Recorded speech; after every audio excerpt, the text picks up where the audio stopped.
Hello guys, Sorin here. Welcome to our next video from our course on how to create amazing webinars. Okay, in this short video, I want to give you guys 7 tips for creating high quality webinars. These are things that you can apply in order to have a better quality for your webinar. Okay, a better engagement, a better engagement with your audience. Okay, a higher impact for your message to your audience, a better sales pitch if you are having a sales pitch for your webinar. So these are things that are applicable in general for your webinars in order for them to be to have a bigger quality, a higher quality. Okay. So let's dive into these actual 7 tips that I've written here for you, so you can apply them for your webinars. The first one would be to keep your audience interested in and interact with your following before the webinar. What does that mean? Well, if you probably have if you are holding a webinar, obviously you already have an audience, okay, or a following, or you are building one. So there are different methods to do that. Okay, maybe you are having an email list, okay, of your customers, of your audience. Maybe you have a big social following on Facebook or YouTube, okay, or Instagram, or whatever other type of platform you are using. You want exactly before the webinar, you want to interact with them, okay, to remember them things that they will learn in the webinar, to remember them about the webinar, okay, to practically throw them some golden nuggets out of your webinar, things that they will learn there. For example, if you have a big social following on Facebook, you have a very popular Facebook page, it would be a good idea maybe to write them an article, okay, or a post about something that is related to your webinar, okay, and interact with them. And with a couple of days before the webinar, start to remind them that you will have a webinar. Okay, so this is an example, but for example, if you are on YouTube and have a social following on YouTube, you can create videos about things that they will learn in the webinar. Okay, some very even more unspecific tips about what they will learn there than the things that they will learn in the webinar. Okay.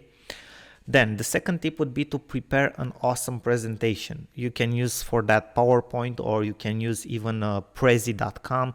If you probably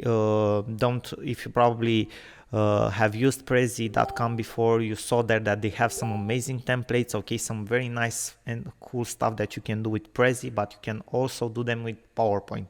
Whichever you choose, you can practically create an amazing job, an amazing presentation. The idea is to practically use the same colors in your presentation, okay, to make them interactive.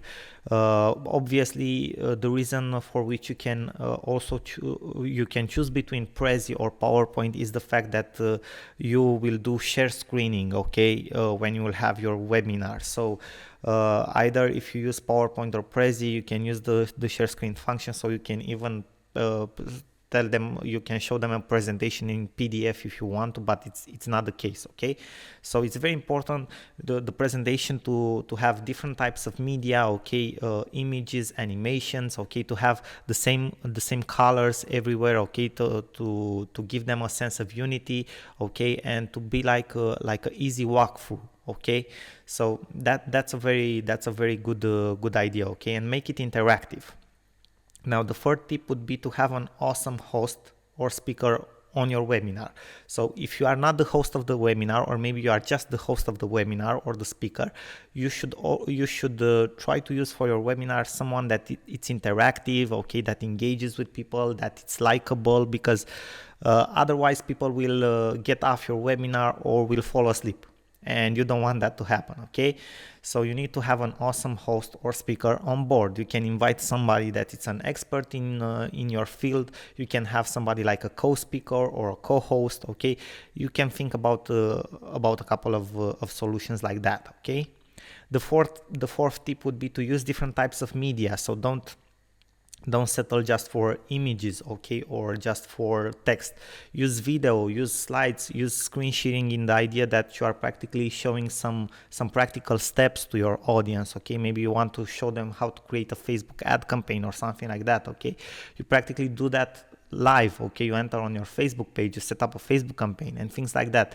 You need to use different types of media to make it more interactive and engaging for people. Okay, Now, the fifth tip would be to perform good sound and video checks before the webinar. So just before starting the webinar, you need to be sure that the sound quality is very good, okay, you don't have any interruptions, and also that video is streamed well, okay, so you won't have any problems, because if you will have problems when you want to start the webinar, you will lose a lot of your audience that will get off the webinar, okay. So you need to be prepared, okay.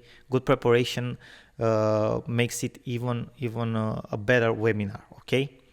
The sixth tip would be to find a good quiet spot from which you have the webinar. For example, a very good room where you can talk to, where nobody will disturb you, okay, that would be a very good idea. Somewhere where the sound, it's very it doesn't have echo or things like that, okay. But the most important thing is not for other people to interrupt you or to disturb you, or someone to pass behind your back and his phone to start ringing, okay, things like that. So you need to find a good quiet spot. Now, the seventh tip that I would give you, and this is not something that has necessarily anything to do with the quality of the webinar, but more with what you can do with the webinar after you finish it, is to record your webinar.